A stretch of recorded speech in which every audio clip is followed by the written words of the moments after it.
Alright, so there's no, we've got no message on this one. It's just a normal piece of paper that's got some info for the hotel I'm staying at. I'm doing comedy shows right now out in Rapid City at a place called the Grand Gateway Hotel, where I'm doing some sets tonight and tomorrow. I had one last night, and I may have had one or two too many in the booze departments.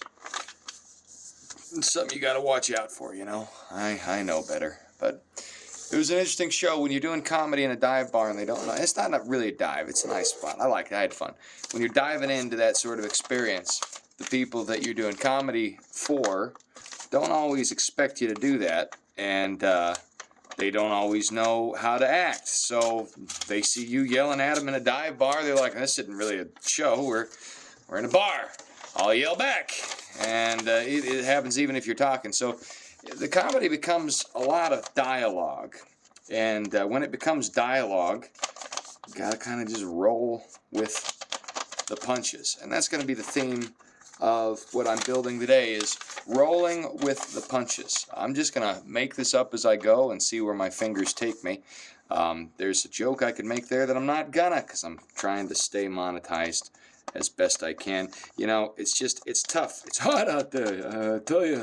And I didn't fold that quite right. You can see it's a little bit off. Isn't that funny? But right now I've got my camera here resting on the end of a iron I have precariously balanced over a table because I'm too cheap to shill out for a tripod. I need to, but I don't want to spend any money on these YouTube videos until they start making me money, which means I may never spend any money on them. This could be a bad idea. Anyway, let's start with traditional diamond fold.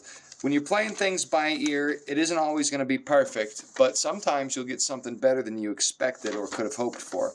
And that's one of the advantages to what comedians commonly term hell gigs. Yes, stuff happens in them that's kind of hard, and it's not ideal, but sometimes you learn and you actually become a better comedian as a result. Sometimes you crash and burn and you get depressed and you drink too much. Now, I had a little column A, little column B last night because I had a pretty good time, but I didn't really get to do any of my jokes. I got to instead deal with the crowd. But they had fun. The crowd had fun, and I learned some techniques on dealing with, you know, problem crowds and people who just want to talk. And that's always good.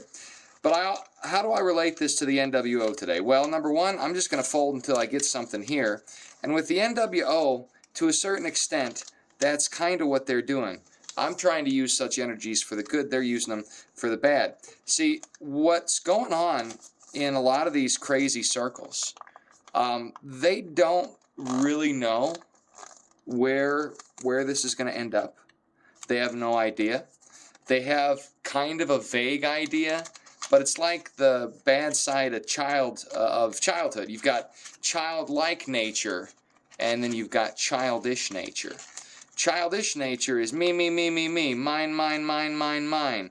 You know, it's the bratty, loud, whining kid. Childlike nature is the wonder of a sunset or the joy of picking fresh fruit when you encounter it in the wild, or petting a kitten, you know, or maybe getting a deer to eat out of your hand. I've got a video on my page where I'm doing that. Not to brag that I'm childlike, but that's a joke. Point being, there is an aspect of life that children understand and can tap into better than adults. It's an innocence, a good quality of the world we live in. And that is something to be lauded. That's something to keep. That's pure. However, there's also a wicked, selfish aspect that is also childlike. And what tends to happen with these global elites, that's fostered in them. So I was watching Jay's analysis. He's a very excellent gentleman. And he clued me into something I had never realized before about boarding schools. See, when children are sent off to boarding schools, and they're raised there by the state more than by their own mother, what happens? Well, they become a little bit psychopathic. It's kind of them against the world. The state has its own secular, quasi-objective objectives, but in reality there's nothing objective about it. There's definitely a bias there. And what happens? Well, we don't need no education. Teachers, leave them kids alone.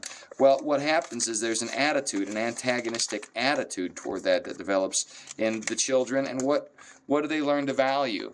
They don't learn to value human life or anything like that. They learn to value whatever they can do to get ahead, to be higher in the pecking order. It makes them a little bit selfish, ruthless, a little bit psychotic. Not everybody, but most children, if you take them away from the parents who are really the important folks in their lives, if you take them away from that, it's not a good thing. It's not something that is going to help them develop better. It's probably going to work against them a little bit. And what the elites do, they typically send their children off to boarding schools, separate them from the love and guidance of their parents, and there they're taught to get along on their own. And what ultimately happens when they're doing that? Well, they become a little bit puffed up, or they become sneaky. Their moral compass is not established properly because they have to figure it out for themselves, and they don't have to put pure trust in their headmaster. They can take or leave what he says. Whereas mom and dad, they're going to have more trust. So in the end, you have a sort of a stuffed suit, but what's the suit stuffed with? Well, nothing. There's a void in there. You've just got a shape of a human being guiding itself through the halls of government, and not caring a bit what trouble it wreaks. There's no heart in here to care.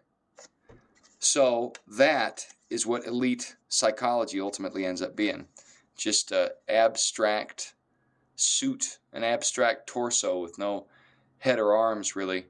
An abstract piece of art. And perhaps that's why, like in New York, where they've got that golden abomination demon woman thing that looks like something out of the nightmares of H.R. Geiger, maybe that's why there's a bust of arms holding a turd, and they called that a statue of Martin Luther King hugging his wife. Maybe that's what the artist meant, but it doesn't look that way.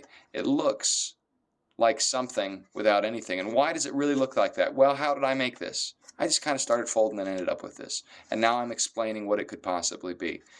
This is how a lot of people in government at the top really conduct themselves. They pretend like they know what they're doing. They don't. Nobody really does. That's what you learn as an adult. Nobody knows what we're doing.